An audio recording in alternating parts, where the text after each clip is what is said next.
The Kingman's Club, a Capone the author story. In the heart of the dense woods surrounding Tacoma, Washington, a legend whispered through generations.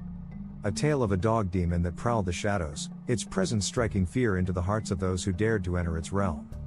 The monster was said to have jet black fur and eyes that glowed with an otherworldly light, and its howls were haunting enough to chill the bravest souls. A group of adventurous black kids from the local neighborhood were always curious about the mysteries that the woods held. One summer afternoon, they decided to venture into the woods to uncover the truth behind the tales. Armed with courage and a shared love for music, they brought along a portable speaker, playing their favorite tunes to keep their spirits high. As they delved deeper into the woods, the atmosphere grew dense and the forest seemed to close in around them. The sunlight filtering through the trees painted intricate patterns on the forest floor, casting an enchanting spell. Yet, a sense of unease lingered, and the distant sound of a howl sent shivers down their spines. Hours passed, and the group stumbled upon a tranquil lake nestled in the heart of the woods. The water's surface sparkled like a mirror, reflecting the verdant surroundings. Entranced by the beauty before them, the kids settled by the lake, their music filling the air with vibrant energy. As the sun dipped below the horizon, the woods came alive with the secrets of the night. Shadows danced between the trees, and the atmosphere became charged with an eerie energy. It was then that they heard it, an unmistakable howl, resonating through the trees. The dog demon had found them. Fear gripped the group, and their music faltered. But as the howls continued, a realization dawned upon them: the demon wasn't a harbinger of doom, but a creature longing for companionship. The kids remembered the power of music and how it had always united them. With a collective breath, they restarted their music, the beats merging with the demon's howls in an unexpected harmony. Slowly, cautiously, the demon emerged from the shadows, eyes glowing like twin moons. Its fearsome appearance began to soften, and it moved closer, drawn by the music and the warmth of their camaraderie. The night turned into a symphony of connection, as the kids and the demon found common ground through music. The once terrifying creature became a dance partner, moving with the rhythm and allowing its own version of howls to blend with the melodies. The woods, which had once held only fear, were now a stage for an extraordinary performance. As dawn approached, the music gradually faded, and the dog demon retreated into the depths of the woods. The kids knew they had forged a bond that transcended fear and appearances. As the black kids emerged from the woods, their hearts still racing from the night's extraordinary encounter, they were met with an entirely different kind of reality. The serene ambience of the woods gave way to the harsh streetlights and the cold, unforgiving pavement of Tacoma, Washington. Just as they were about to disperse and head home, a trio of police cars screeched to a stop beside them.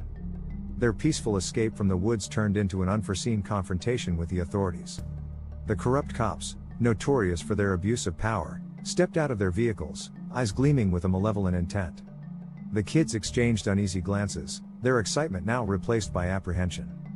Before they could react, they were surrounded, their movements restricted as cold metal handcuffs were snapped around their wrists.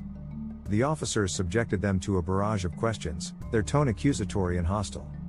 Why were you in the woods? What were you doing there? Did you see anything unusual? The questions came rapid fire, leaving the kids bewildered and anxious.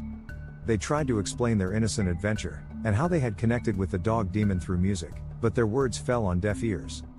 The officers, driven by their own biases and ulterior motives, showed no interest in their explanations.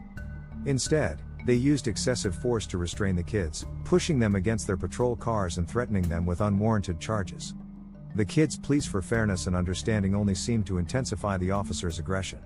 Amidst the chaos, a scuffle broke out as one of the kids, frustrated by the unjust treatment, resisted the officers' unjustified force.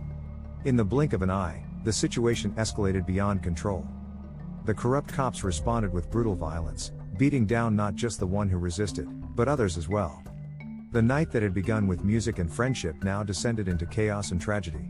The once cheerful atmosphere became charged with fear and despair as two of the kids succumbed to the officers' brutality. Their lives were snuffed out in an instant, leaving the rest in shock and disbelief. The remaining kids were left bloodied, bruised, and traumatized. Their voices of protest were silenced by the chilling reminder of the injustice they had witnessed. As the sun began to rise over Tacoma, the corrupt cops finally arrested the survivors, their actions painted with a veneer of legitimacy.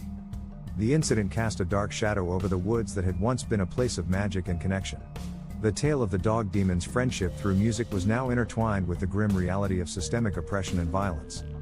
The woods became a symbol of both hope and despair, a place where innocence had been lost, and a fight for justice would be waged. In the years that followed, the memory of that fateful night would serve as a rallying cry for change. The story of the black kids who had sought joy and found tragedy would become a catalyst for a community's resilience, sparking a movement against corruption and inequality, and a commitment to ensuring that such a tragedy would never be forgotten or repeated.